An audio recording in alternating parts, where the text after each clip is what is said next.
The man in the mirror isn't me. I've known it for a while now. I don't mean in a metaphorical sense or even using self-deprecating humor about the normal side effects of aging. He definitely isn't me. Sure, he resembles my physical appearance. I can't deny the profile similarities between us, but I wholeheartedly reject the alien glint in his eyes. Full stop. That sinister leer betrays the fact he's a cunning imposter pretending to be someone else, parroting my innocent reflection and identity. I first became aware of something not right a few weeks ago, but passed it off as neurotic paranoia. Believe me, I know how it sounds. From this candid admission, you can gauge how important it was for me to reveal the uncomfortable truth, despite the cringe-worthy optics. I'm positive numerous others have questioned such whimsical thoughts. Who hasn't wondered the same thing at least once when looking in a full-length mirror? I believe it's called the imposter syndrome. It seemed like a worn-out movie plot, but the grinning fool kept staring back at me in a way that made my blood boil with rage. It felt like he was daring me to call him out on the infuriating identity theft.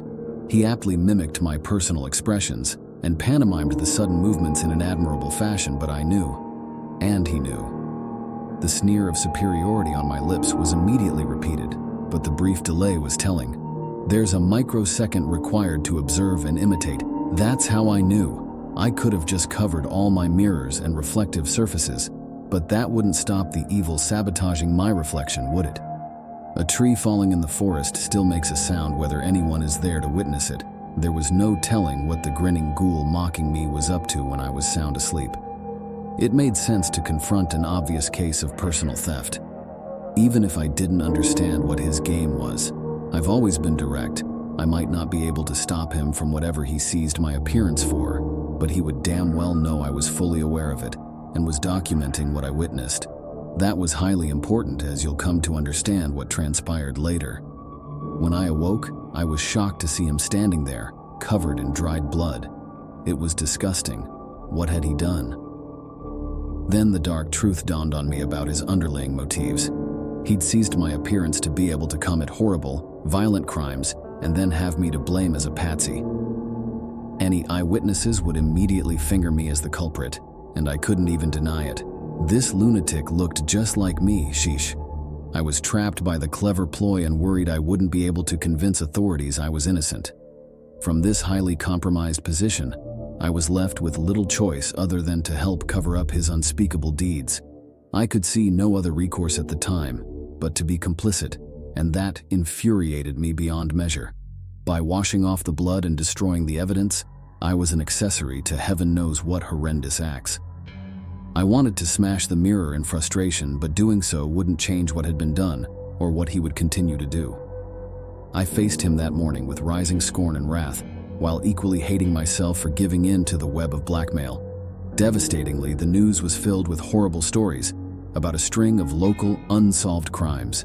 I didn't know for sure it was him, but in my heart, I knew. After too many occasions of cleaning up his violent messes, I decided I'd had enough.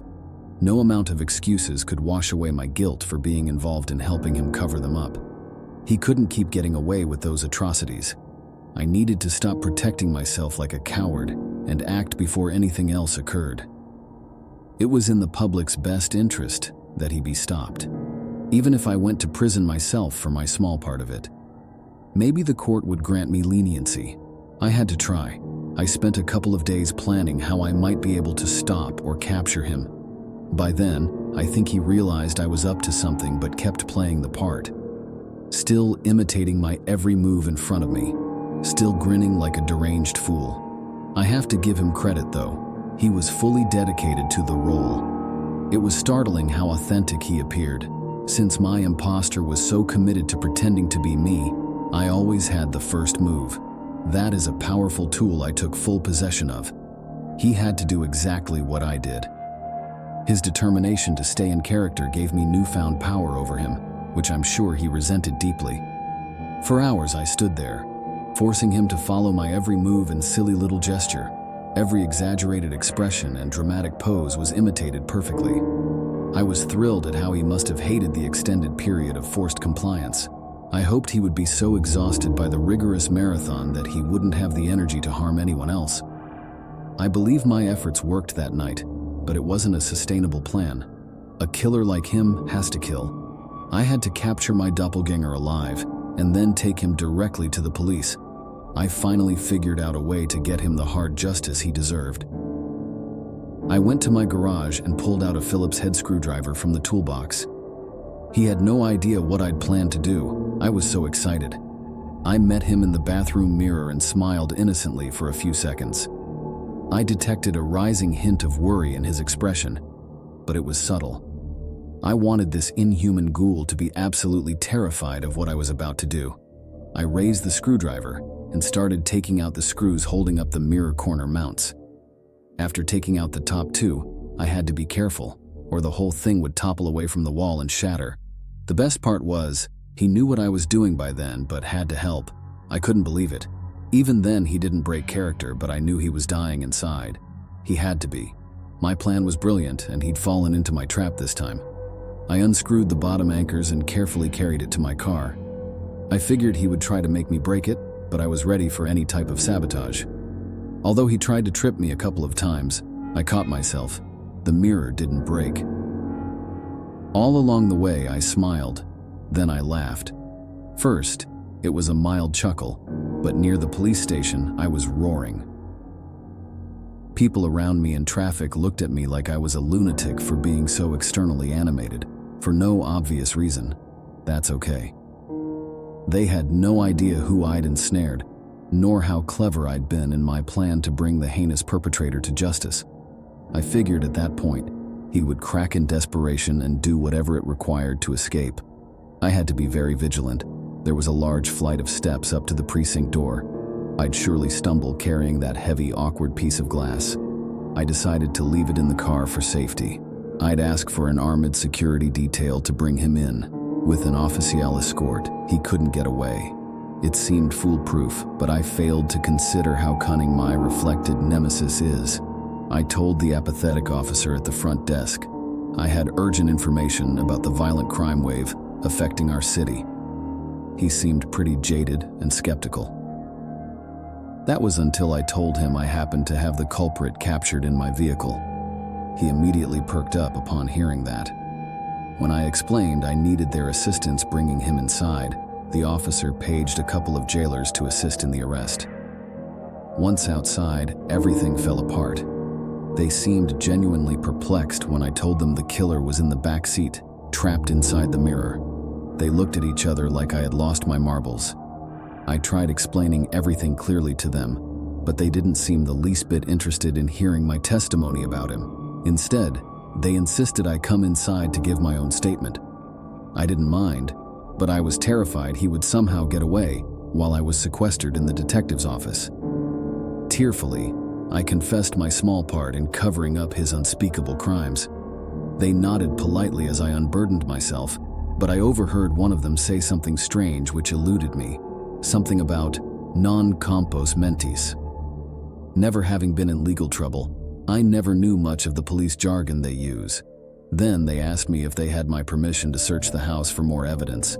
Realizing my willingness to help in all ways in the investigation would look quite favorable to the prosecutor, I told them they had my full permission.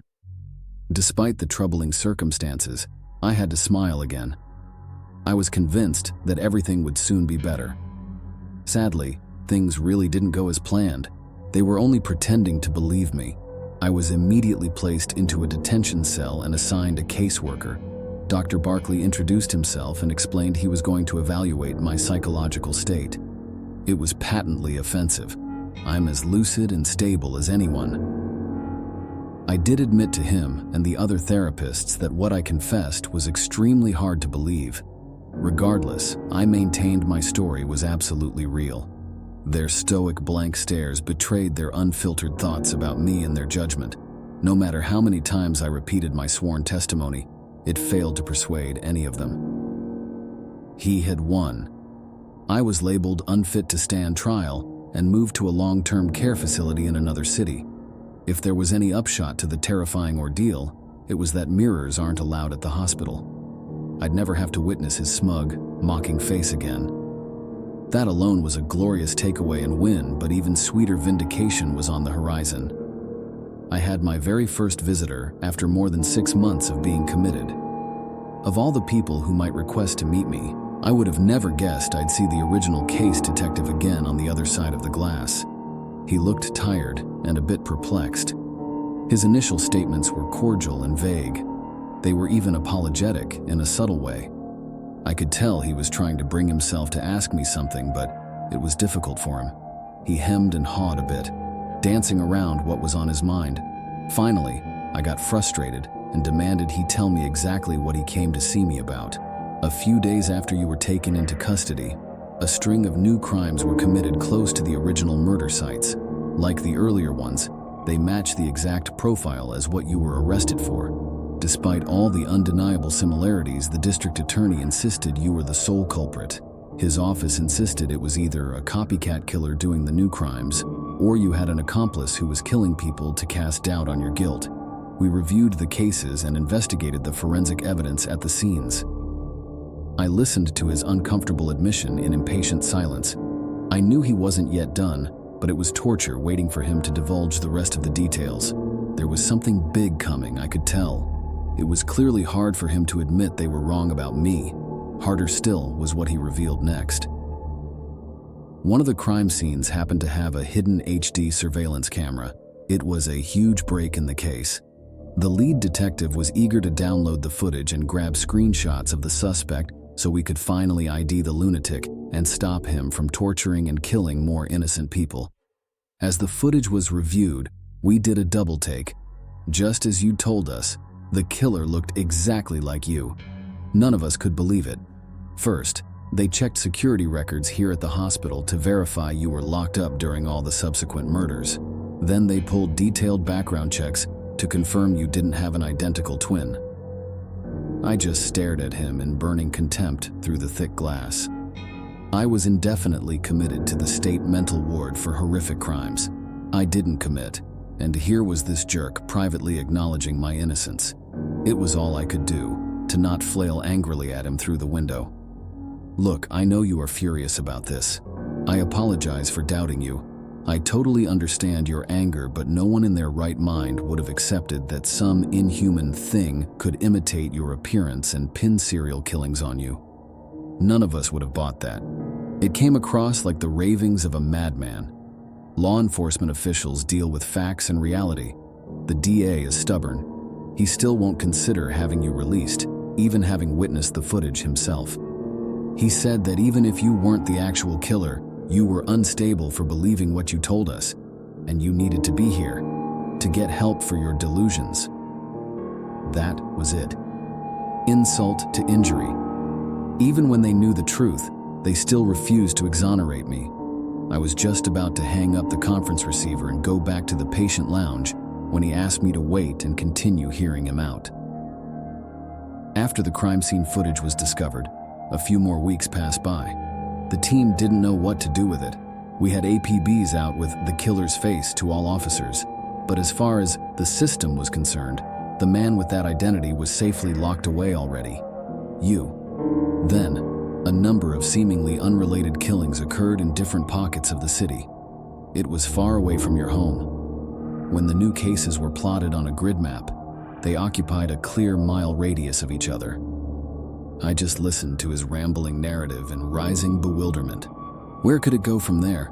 I know how insane this sounds, but I've got to say it. Of all the people I know, you'll understand, right? You've been through this hell already. I'm sorry I doubted you. Please forgive me. Those new unsolved murders are centered around the neighborhood areas of every single person who watched that cursed security footage. Now we have at least 3 different cases near each of our homes. My ghoulish reflection grins back at me in a horrid, malicious way which makes my skin crawl. I awoke with these strange knife cuts to my palms this morning, which I can't explain in any rational manner. And a new slashing victim was just discovered 3 blocks from my own house.